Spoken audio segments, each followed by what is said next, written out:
السلام علیکم ورحمۃ اللہ وبرکاتہ۔ الحمدللہ رب العالمین والصلاة والسلام علی رسولہ الکریم، اما بعد۔ میرے محترم بھائیوں، دوستوں اور بہنوں جو ہماری باتیں سن رہی ہیں، اس وقت جو آپ یہاں کھڑے ہیں یہ پوری دنیا کے مسائل ہیں۔ اس وقت پڑھنا، لکھنا، تعلیم حاصل کرنا، لیکن اس کے ساتھ انسان کا نہیں بننا، یہ بہت بڑا المیہ ہے، مسئلہ ہے پوری دنیا کے سامنے۔ تعلیم عام ہو گئی، کالج، یونیورسٹی، اسکول، کتابیں، پرنٹنگ وغیرہ سب عام ہے، لیکن انسان بگڑ رہا ہے۔ آپ دیکھ رہے ہو ہوائی جہاز اڑ رہا ہے تو ہم لوگ کہہ رہے ہیں بڑی ترقی ہے، انسان ہواؤں میں اب اڑ رہا ہے، لیکن اس کی کرسی پہ بیٹھنے والا وہی انسان ہے جو زمین پہ بیٹھ کر خراب کام کرتا ہے، وہ اس جہاز میں بھی چوری کر سکتا ہے، وہاں بھی کڈنیپنگ ہوتی ہے۔ تو اللہ تعالیٰ نے جو فرمایا تھا ظہر الفساد فی البر والبحر، خشکی اور تری میں فساد ہو گیا، تباہی مچ گئی، تو اب ہواؤں میں بھی ہے، ہر جگہ ہے۔ بہت تعلیم ہو رہی ہے، بہت کتابیں لوگ پڑھ رہے ہیں، بہت مینز آف ایجوکیشن عام ہو گئے ہیں، لیکن انسان نہیں بن پاتا ہے۔ بڑی پریشانیاں ہیں، تو یہ پوری دنیا کی پریشانیاں ہیں۔ لوگوں نے تو تعلیم کو اس لیے آگے بڑھایا تھا ہمارے دور میں کہ مذہب کی چھٹی کر دیں، لیکن اب کہتے ہیں کہ مورل ایجوکیشن دے دو، کہ اس چیز کو نکال دیا، بعد میں سب کھوکھلا پن رہ گیا وہاں۔ اچھا، میں کچھ اس لیے مجبوری کے ساتھ اس علم کی جو آج کل ہمارے کالجوں میں، ہماری یونیورسٹیوں میں پڑھایا جاتا ہے، اس کی ہلکی سی تاریخ بھی آپ کے سامنے بیان کرنا چاہوں گا، لیکن اس سے پہلے میں آپ سے ایک بات عرض کروں کہ کہیں آپ بیچ میں پریشان نہ ہو جائیں۔ ہمارے حضرت مفتی صاحب دامت برکاتہم تشریف لائیں گے ابھی بیچ میں، ان کے پاس بہت کم ہے، ٹائٹ شیڈول ہے ان کا وقت، تو میری بات کے بیچ میں وہ تشریف لائیں گے، ان کی بات ہوگی، بعد میں پھر اپنی بات کنٹینیو کروں گا، اور آخر میں دعا ہوگی۔ ٹائم وہی ہوگا پورا جتنا آپ کا ٹائم لیا جائے گا، اس سے آگے کا ٹائم نہیں لیا جائے گا انشاءاللہ، لیکن ان کے احترام میں، اکرام میں بیچ میں بیٹھ جاؤں گا اور بات ان کی ہوگی مختصر سی، اس کے بعد پھر میں کنٹینیو کروں گا جو بات رہ گئی ہوگی، نہیں تو پھر پہلے ہی اگر اللہ نے چاہا تو پوری ہو جائے گی۔ دیکھو میرے بھائیوں، پہلی بات کو مجھے دو طرح کی بات کرنی ہے۔ ہماری بچیاں بھی ہیں، بہنیں بھی بات سن رہی ہیں، آپ بھی سن رہے ہو۔ ایک طرف سے ہماری ایک اصلاحی بات کرنی ہے جس کا میں اہل نہیں ہوں، میں اپنے آپ کو نہیں سمجھتا کہ میں روحانی باتیں، اخلاقی باتیں اور اصلاحی باتیں آپ کے سامنے کروں، کہ میں خود بھی پتہ نہیں میرا حال کیا ہے اپنا۔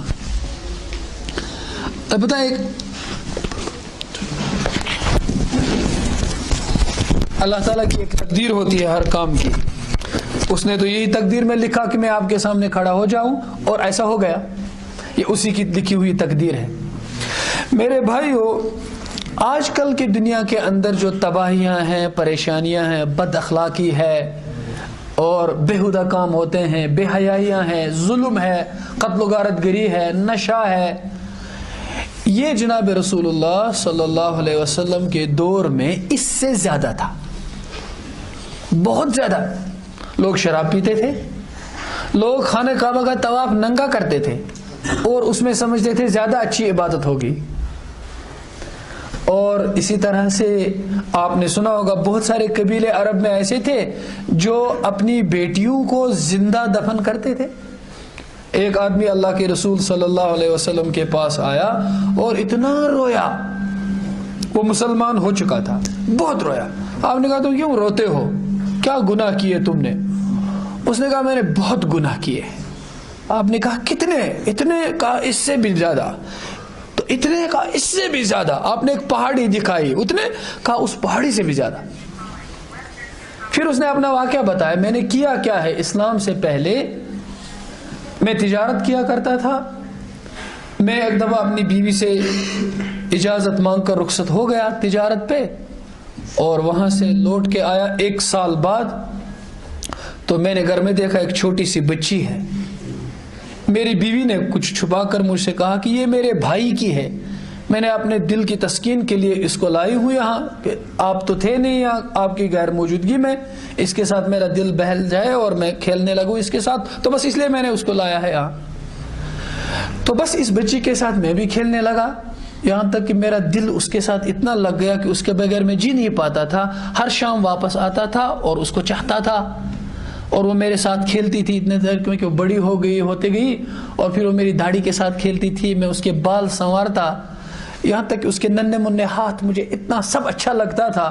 وہ بڑی ہو گئی تو میری بیوی بھی یہ سمجھ گئی کہ شاید اب میرا دل اس میں ہے اور میں اس کے بغیر جی نہیں پاؤں گا, تو اس نے راز کھول ہی دیا. ایک دفعہ کہہ دیا کہ سنیے, یہ میرے بھائی کی بیٹی نہیں ہے, یہ ہماری اپنی بیٹی ہے. آپ چلے گئے تھے سفر پہ, یہ گھر میں پیدا ہو گئی تھی. تو اس دوران مجھے وہ جہالت کی, وہ بربریت کی, وہ ظلم کی, وہ سفاکیت کی رگ پھڑکی, اور میں نے دل میں کہا اچھا میں اس لعنت کو اپنے گھر میں رکھوں. وہ ایک دم میری محبت ساری ختم ہو گئی.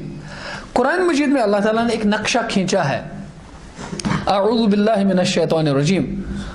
وَإِذَا بُشِّرَ أَحَدُهُمْ بِالْأُنْثَى ظَلَّ وَجْهُهُ مُسْوَدًّا وَهُوَ كَظِيمٌ يَتَوَارَى مِنَ الْقَوْمِ مِنْ سُوءِ مَا بُشِّرَ بِهِ أَيُمْسِكُهُ عَلَى هُونٍ أَمْ يَدُسُّهُ فِي التُّرَابِ أَلَا سَاءَ مَا يَحْكُمُونَ. یہ تو اللہ تعالیٰ نے تنزن کہا, ایرونیکلی کہا کہ جب ان میں سے کسی کو خوشخبری سنائی دی جاتی تھی, وہ کبھی جنگل میں گیا ہوتا تھا کوئی, پھر کوئی پکار کر اے سن لے تیرے گھر میں بیٹی پیدا ہو گئی, اس کے لیے تو یہ خوشی کی بات نہیں تھی, لیکن یہ طنز کیا اللہ نے. اس کو یہ خوشخبری بشر احدہم, اس کو بشارت دی جاتی تھی تیرے گھر میں بیٹی ہے, اور ہے بھی بیٹی کا پیدا ہونا خوشخبری کی بات. تو ظل وجہہ مسودًا, اس کا چہرہ سیاہ ہو جاتا تھا, وہ مایوس ہو جاتا تھا, وہ شرمندہ ہو جاتا تھا. پھر وہ سوچتا تھا, سوچ کر اپنی بستی میں آتا تھا, گلی سے گزرتا تھا, یہ سوچتا رہتا تھا ایمسکہ علی ہون, کیا میں ذلت کے ساتھ اس بیٹی کو گھر میں رکھوں, ام یدسہ فی التراب, یا آج ہی اس کا کام تمام کر دوں, دبا دوں اس کو زندہ مٹی میں, گاڑ دوں اس کو. پھر اللہ کہتے تھے بالآخر جب وہ اپنے گھر کی دہلیز پہ پہنچتا تھا, وہ فیصلہ یہی کرتا تھا نہیں مجھے یہ لعنت نہیں چاہیے. الا ساء ما يحكمون, ہائے کتنا برا فیصلہ کرتا تھا وہ. تو نے کہا کہ بس یہی حالت ہوئی میری. پھر میں نے اپنی بیوی سے ایک دن کہا اس کو نہلاؤ, اس کو دلاؤ, کنگھی کرو, اس کو سنوارو, مجھے ایک دوست کے پاس اس کو لے جانا ہے. میں چپکے سے گیا, پھاوڑا اٹھایا اور رسی اٹھائی اور اس بچی کو لے کر کے جنگل میں گیا. میں نے ایک گڑھا کھودا, یہ بچی اپنے ننھے ہاتھوں سے اس کی مٹی اٹھاتی تھی اور اس میں وہ گھس گئی, اور میں وہ کھودتا رہا, یہ نیچے گھستی گئی, اور اتنا میں نے اس کی قد کے اوپر سے اس کو کھودا, پھر وہ اندر چلے گئی. میں نے اس میں مٹی ڈالنا شروع کیا, وہ چیختے گئے ابا تم کیا کر رہی ہو. میں اس طرح سے اس کو دفن کر کے آیا. اے اللہ کے رسول, میں نے 26 لڑکیوں کو اس طرح دفن کیا ہے, دوسروں کی ادھر کی ادھر کی, ایسا تھا. تو اس روایت میں ہے کہ جس طرح سے ایک کنواری بچی چیختی ہے, روتی ہے, ایسے اللہ کے رسول چیخے اور روئے. اس بیٹی کے ساتھ ظلم, ایسے لوگ تھے وہاں. اب تک آپ کہتے ہیں کہ وہ سیویجری تھی, جنگلی لوگ, میڈیول پیریڈ کے لوگ تھے. آج آپ کہتے ہو پوسٹ ماڈرنزم ہے, 20th سینچری ہے. آج لوگ بیٹیوں کو وہ تو زندہ پیدا ہونے کے بعد دفن کرتے تھے, آج تو ماں کے پیٹ میں ہی دفن کرتے ہیں. آج تو تعلیم ہے, کالج بھی ہے, یونیورسٹی بھی ہے. آج یہ کشمیر ہے, کشمیر, یہاں سب مسلمان ہیں. یہاں ہاسپٹلوں کے نیچے سائن بورڈ ہوتا ہے جو سیکس ڈٹرمنیشن کے جرم میں وہ ہوگا, ڈاکٹر ہو یا کوئی پیشنٹ ہو جو ڈٹرمائن کرے کہ سیکس بچی ہے یا بیٹی ہے یا بیٹا ہے, پھر اس میں وہ فیٹیسائڈ کے شکار ہوں گے, وہ ماں کے پیٹ میں ہی بچیوں کو قتل کریں گے, ان کو اتنی سزا ہوگی, اتنا جرمانہ ہوگا. میں کبھی بھر کر کہتا ہوں سارے لوگ مسلمان ہیں, یہاں اس اعلان کی کوئی ضرورت ہونی چاہیے تھی. جہاں رسول اللہ صلی اللہ علیہ وسلم نے فرمایا تھا ارے 2 بیٹیاں جس کی ہوں, 2 بیٹیاں, پھر ان کی پرورش کرے, پھر ان کی تربیت کرے, پھر ان کی شادی کرے, کل وہ باپ میرے ساتھ جنت میں ایسے ہوگا. وہاں بیٹی کو زندہ دفن کریں گے. آج تو تعلیم ہر جگہ ہے. کیوں ہوا ایسا؟ ایسا کیوں ہے؟ بیٹی کو لعنت کیوں سمجھا جاتا ہے؟ اور بیٹی بھی یہ سمجھے میری زندگی کا ضامن اللہ کا رسول ہے. اور وہ احسان ہی نہیں، آج تو احسان ناشناس بھی ہو گئے، احسان فراموش بھی ہو گئے. احسان فراموش وہ ہوتا ہے جو کسی کو اپنا محسن سمجھتا ہے لیکن شکریہ نہیں کرتا. اور احسان ناشناس وہ ہوتا ہے جو یہ سمجھ بھی نہیں پاتا میرے اوپر کس کا احسان ہے. آج ہم سمجھتے ہیں یورپ کا احسان ہے، اس نے عورت کو آزاد کر دیا. آزادی تو اللہ کے رسول نے دے دی. ہم نے کہا جو بھائی ہوگا اور جس کے ان کا باپ نہیں ہے، اس بھائی نے اپنی 2 بہنوں کی خدمت کی، وہ بڑی ہوگی، ان بہنوں کو بعد میں شریعت کے مطابق ان کا حصہ دے دیا پراپرٹی میں سے، باپ کی پراپرٹی میں سے، ان کی شادی کرائی، نکاح کرایا، اس کے بعد ختم. لیکن ایسا نہیں، اس کے بعد ان کے گھر آتا جاتا ہے اور کچھ پھل فروٹ بھی لے جاتا ہے. جیسے ہم جاتے ہیں یہاں کیلا بھی لے جاتے ہیں، سنترا بھی لے جاتے ہیں، پھل فروٹ لے کر ان بہنوں کی خبر گیری بھی کرتا ہے. کل کو قیامت میں وہ ان 2 یتیم بہنوں کا بھائی میرے ساتھ ایسے جنت میں ہوگا. آج تو ہم لوگ بہنوں کی پراپرٹیاں ہی ہڑپ کر لیتے ہیں. آج تو یتیموں کا مال کھایا جاتا ہے. تو کہاں ہیں ہم اور کہاں ہے اللہ کے رسول کی تعلیمات؟ لیکن آج تعلیم بہت زیادہ ہے، آج ڈگریاں ہیں. اس دور میں تو کوئی پی ایچ ڈی نہیں ہوا کرتی تھی. اس دور میں آج تک کل کی طرح میڈیکل سائنس اتنی ڈیولپ نہیں تھی. لوگ انجینئر ڈاکٹر نہیں ہوا کرتے تھے. حالانکہ میں وہ بات بھی بتاؤں گا کتنے بڑے تھے وہ بتاؤں گا، لیکن آج تو ذرا سا اس کو بہت ہی گلیمر کے ساتھ سامنے لایا جاتا ہے. اس لیے میں کہتا ہوں اس طرح نہیں تھا، ورنہ لوگ علم میں اس سے بھی آگے تھے. سائنس اس سے زیادہ ڈیولپ ہو چکی تھی. میں تو صحابہ کرام کے دور کی بات کرتا ہوں، سیدھے سادے لوگ تھے. لیکن وہ لوگ ایسے کیوں تھے کہ آج بھی انسان پڑھائی کے لکھائی کے بعد بھی ترس رہے ہیں ویسے آدمی کہاں ہے، ویسے انسان کہاں ہے جو مرتے وقت بھی دوسرے کو پانی پلانا پسند کرتے تھے. ایک آدمی میدان جنگ میں جاتا ہے اپنے چچیرے بھائی کو پانی پلانے، اس کی سکرات الموت کا وقت ہے، اور ادھر سے وہ پانی، موت کے وقت پانی کتنا اچھا لگتا ہوگا، تو دوسرا آہ بھرتا ہے پانی چاہیے، تو یہ مرنے والا کہتا ہے اس کو پلاؤ. آج تو رشوت دے کر دوسرے کا ٹیلنٹ ضائع کیا جاتا ہے، اس کی رزق اپنے نام کرا دی جاتی ہے، کوئی کسی کی رزق نہیں چھین سکتا. یہ سب کچھ ہو رہا ہے. ہم کہاں ہیں؟ تو کیا تعلیم نے ہمیں واقعی انسان بنا دیا؟ اللہ کے رسول صلی اللہ علیہ وسلم کے دور میں ایسے گناہ ہوتے تھے. بائی پولر ورلڈ تھا، 2 سپر پاورز تھے، ایک پرشیا تھا، فارس جس کو آج آپ ایران بولتے ہو، وہ اس وقت اور بھی کچھ ٹیریٹریز اس میں تھی، اور ایک رومن امپائر تھا. یہ 2 بڑی سپر پاورز تھی. اس میں پتہ ہے آپ کو کیسے لوگ تھے؟ پڑھے لکھے لوگ تھے اس زمانے کے، بڑے ایڈوانسڈ لوگ. لیکن پتہ ہے ان کی انسانیت کہاں تھی؟ یہ بھی سن لو. اگر کسی ملک کا سفیر کسی دوسرے ملک میں سفر کرنے جاتا، ایمبیسڈر، وہ چلا جاتا تھا، اب اس کو ریسپشن دینا تھا، بڑا اس کو دل بہلائی کرنی تھی. جیسے آج کل ایئرپورٹ پر جاتے ہیں پھر ان کو ریسیو کرتے ہیں، تو ادھر ریسیو کرنے کا انداز یہ تھا، ایسے لوگ تھے کہ ایک بڑی مجلس جمائی، اس میں سارے وزراء بڑے بڑے لوگ بیٹھے، اور قید سے ایک غریب قیدی کو نکالا، اس پہ تیل چھڑکا اور اس کو زندہ جلایا. وہ جتنا چیختا، بلکتا، سسکتا اور مر جاتا، کہتے تھے واہ بڑا اچھا ریسپشن ہو گیا. ایسے لوگ بستے تھے دنیا میں. شراب اتنی عام تھی، اگر آپ میں سے کوئی عربک لٹریچر کا، اس کلاسیکل عربک لٹریچر کا پڑھنے والا ہو، ادھر اپنی محرم رشتہ دار، اپنی غیر محرم رشتہ دار، اپنی قریب کے رشتے کی بیٹیاں، اپنے قریب کے رشتے کی بہنیں، ان کے ساتھ جو بدکاریاں وہ کرتے تھے، پھر اس کو دن دہاڑے اپنے شعروں میں، پوئٹری میں اس کو بیان کرتے تھے ہم کیا کرتے ہیں، اور اس پر ان کو انعام ملا کرتا تھا.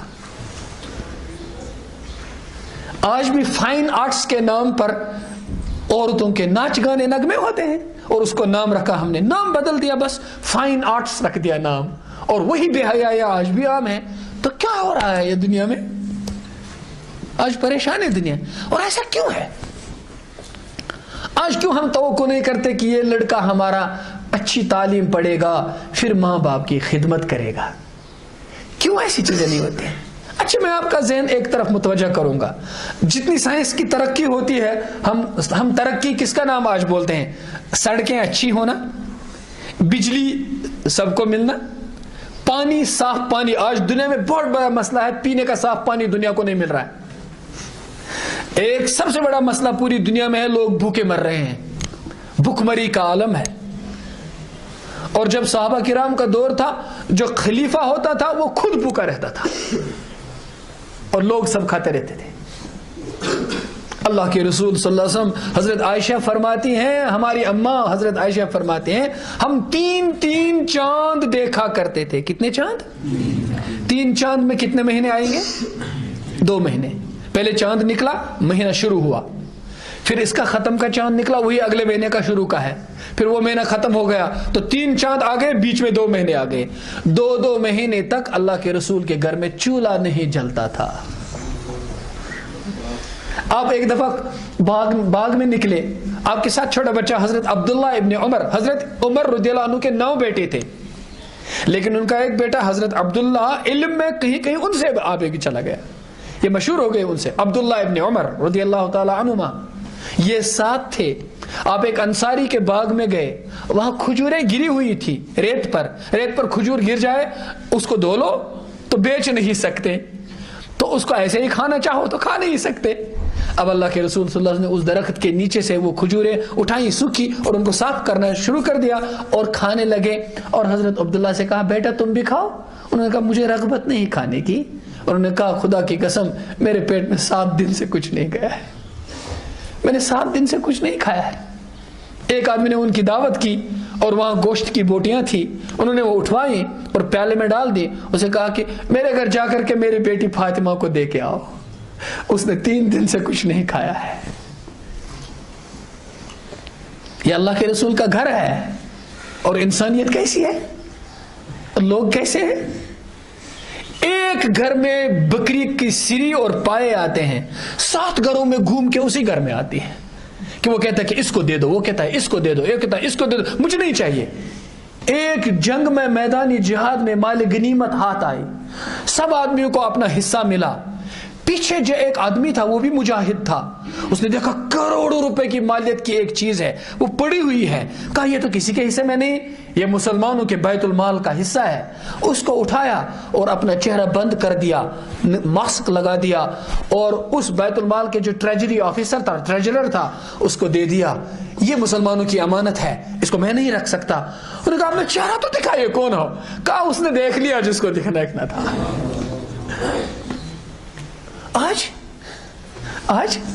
آج تو تعلیم عام ہے, انسان تو کہیں دکھائی نہیں دیتا. میں تو کھم ٹھونک کر اعلان کے ساتھ یہ کہتا ہوں, یہاں نہیں کہتا ہوں, میں اکثر دفعہ کشمیر یونیورسٹی میں جمعے کے موقع پر بات کرتا رہا, سال بھر برابر. میں وہاں بھی کہتا ہوں, وہاں بھی ہمارے اساتذہ ہیں, وہاں بھی طلباء ہیں, وہاں ہمارے ساتھی ہیں, چھوٹے بھائی بھی ہیں, ہر جگہ میں یہ کہتا ہوں کہ میں چیلنج کے ساتھ یہ کہتا ہوں, ماڈرن ایجوکیشن بہترین انسان پیدا کرنے سے ناکام ہو گئی. آج بھی انسان کو وہی تعلیم چاہیے جو تعلیم لے کر انبیاء کرام آئے. سائنس کی بات کرو تو بات آتی ہے بجلی کی, سڑک کی, ہوائی جہاز کی, فین کی, ریفریجریٹر کی, موبائل فون کی. کتنی اچھی چیزیں ہیں, ایجاد غلط نہیں ہوتی. ہم نہیں کہتے تم سائنس مت پڑھو, ہم نہیں کہتے تم لوگ موبائل فون مت رکھو, ہم نہیں کہتے جہازوں کی اڑان مت کرو. نہیں, ایسا یہ تصور اسلامی نہیں ہے. ایجاد غلط نہیں ہوتی, اس کا استعمال غلط ہوتا ہے, اور اس کو استعمال کرنے والا آدمی اگر بگڑ جائے تو وہ تو قرآن سے بھی غلط فائدہ اٹھائے گا. کیا لوگ قرآن کی آیتوں کو لے کر کے جادو نہیں کرتے؟ جب انسان بگڑ گئے, اللہ کی کتاب سے غلط فائدہ اٹھایا. اسی چاقو سے آپ سبزی بھی کاٹ سکتے ہو, اسی چاقو سے کسی کا پیٹ بھی کاٹ سکتے ہو, اسی ایٹم بم سے آپ انرجی کا اتنا کام لے سکتے ہو, پوری دنیا کی اکانومی بنے گی. اسی ایٹم بم سے آپ ساری دنیا کو تباہ کرو گے. ہمیں یہ سبق پڑھایا جاتا ہے کہ مذہب لوگوں کا افیون ہے. Religion is opium of life, زندگی کے لیے افیون ہے. مذہب کا جنون جب چڑھتا ہے تو لوگ قتل کرتے ہیں. مجھے آپ بتائیے خدا را, اس وقت تو ابھی تک صرف 2 ہی عالمی جنگیں ہو گئی ہیں, World War I and World War II. کیا یہ مذہب کے نام پر ہوئے ہیں؟ تو دنیا کو کیسے ہڈونگ کیا جاتا ہے، کیسے اندھا کر دیا جاتا ہے. ساری دنیا کے اندر اتنی بڑی قتل و غارت گری، ایک ہی عالمی جنگ میں جتنے لوگ مر گئے، پوری اسلام کی تاریخ دیکھو، پوری ساری جنگوں میں کوئی نہیں مرا اتنا. اتنی جنگیں ہوئی، اللہ کے رسول صلی اللہ علیہ وسلم کو لوگوں نے بیٹھنے ہی نہیں دیا. اتنی جنگیں ہوئی، ساری کی ساری بدر کو لے کر، احد کو لے کر، احزاب کو لے کر، ساری جنگوں کو لے کر اللہ کے رسول صلی اللہ علیہ وسلم نے جو جنگیں کی ہیں ان میں صرف 200 سے 250 تک آدمی مارے گئے. 200 سے 250 تک، اور آپ کے ہاتھ سے کوئی نہیں مرا، کوئی نہیں. آج کل کیا ہو رہا ہے؟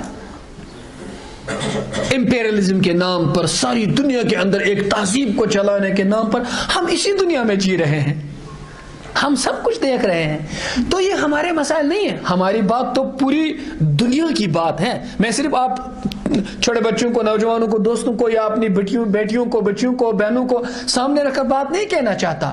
ہماری بات تو پوری دنیا سن لے. اس وقت پوری دنیا کے سامنے مسائل ہیں، پوری دنیا کے سامنے المیہ ہے. یہ آپ ہی کا مسئلہ نہیں ہے، ہمارا مسئلہ نہیں ہے. ساری غیر مسلم دنیا بھی پریشان ہے. کیا ہوگا؟ تو ہمارے سامنے ایک تعلیم ہے، ہمارے سامنے پوری دنیا کی تباہیوں کو درست کرنے کا حل ہے، وہ ہے تعلیم محمد الرسول اللہ صلی اللہ علیہ وسلم. لیکن ہمارا اپنا المیہ ہو گیا. کہتے ہیں ایک جذباتی آدمی گھر سے نکلا، کہا آج جو سامنے آئے گا اس کو کلمہ پڑھا کر ہی چھوڑ دوں گا. تو سامنے سے ایک غیر مسلم ملا تو اس کو دبوچ لیا اور سینے پہ چڑھ گیا، پڑھ لے کلمہ، آج مجھے جنت کا کام کرنا ہے.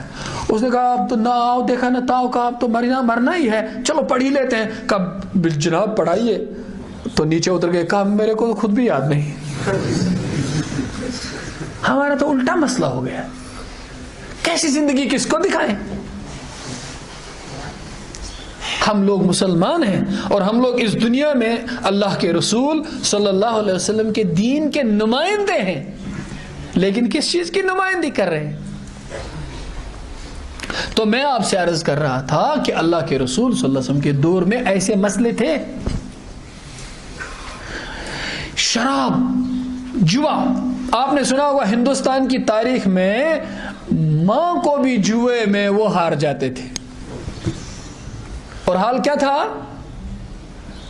بہت سارے قبیلوں کے لوگ ایسا کام کرتے تھے. آج بھی لداخ میں ایسے کام ہوتے ہیں. لداخ کے آج بھی لوگ ہیں، کچھ لوگوں کو ہم بھی جانتے ہیں. آج تو 2 بھائیوں 3 بھائیوں کو بھی ایک بیوی ہوتی ہے وہاں. ابھی لداخ میں ہیں وہ لوگ.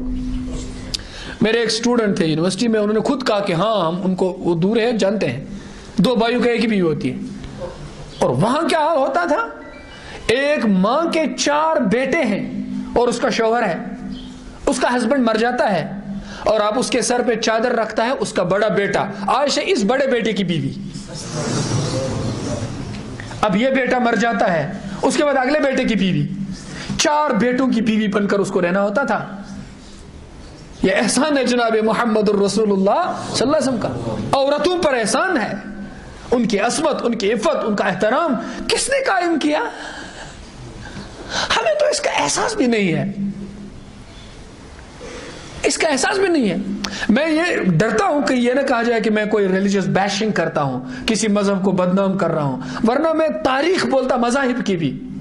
میں آپ کو بتاتا دنیا میں جو بڑے گریٹ ریلیجنز مانے جاتے ہیں ان کی تاریخوں پر بھی اور ان کے کلچروں پر بھی اور ان کی تعلیمات پر احسان ہے جناب رسول اکرم صلی اللہ علیہ وسلم. لوگوں نے اس سے لے لیا، اخذ کر لیا.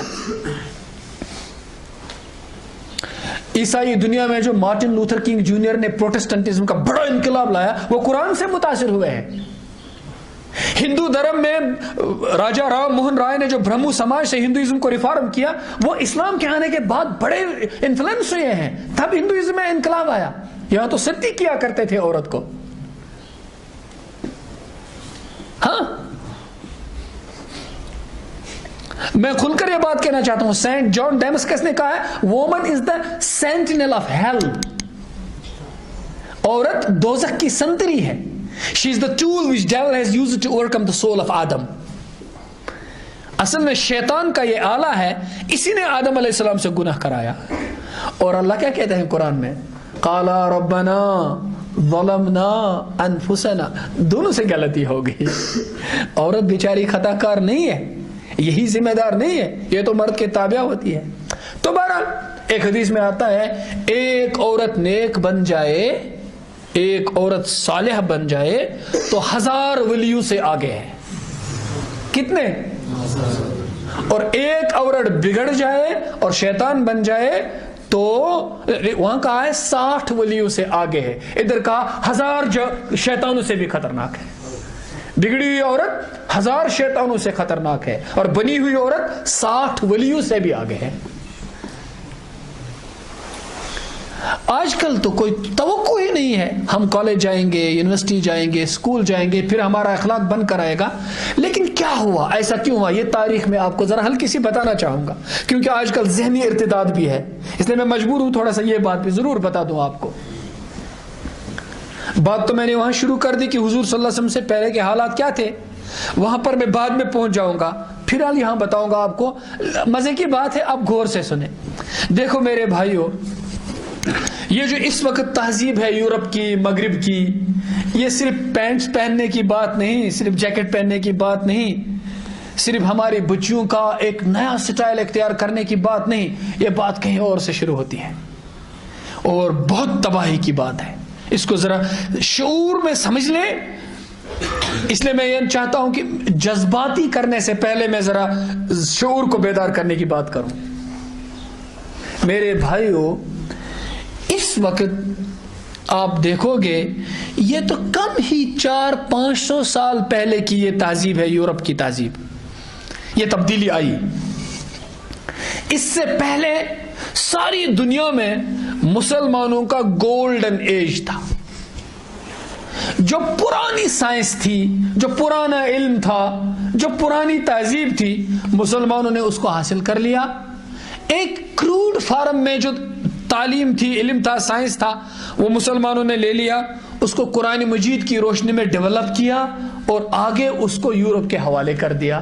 پھر ہم نے چھوڑ دیا، انہوں نے آگے بڑھایا. لیکن بیچ میں ایک بہت بڑی گڑبڑ ہو گئی. دیکھو میں آپ کو یہ بات کھل کر بتاؤں گا، مسجد ہوتی تو شاید یہ نام بھی نہ لیتا. اب یہاں کچھ ذرا سا میں اپنے آپ کو ایک لبرٹی لیتا ہوں. آپ نے خود پڑھا ہوگا ہمارے اس ملک میں جہاں ہم رہتے ہیں، ہندوستان میں ایک بہت بڑے آدمی آئے ہیں جنہوں نے آزادی میں بڑا کام کیا ہے، وہ گاندھی جی ہوئے ہیں. ان کے بارے میں خود ان کی تاریخ میں لکھا ہے، ان کے دور میں، ان کے گھر میں، ان کی زندگی میں سمندر پار جانا مذہبی طور پر منع تھا. وہ سمندر پار نہیں جا سکتے تھے، ولایت جا کر کے تعلیم نہیں کر سکتے تھے حاصل. لیکن اسلام میں کہا گیا فرج البصر هل ترى من فطور، ستاروں پر بھی کمندیں ڈالو اور دیکھ لو. جو تذکیری کائنات ہے اور کائنات کا پڑھنا، ایسٹرونومی کا پڑھنا، پوری کائنات کا علم حاصل کرنا، یہ تو قرآن نے اس کو سکھایا. اب آگے میں بات پہنچاؤں گا تو میں درخواست کروں گا حضرت مفتی صاحب تشریف لائیں گے. بہتر یہ کہ ہم پہلے ان کی بات سنیں، اس کے بعد اس کو کنٹینیو کریں گے. السلام علیکم.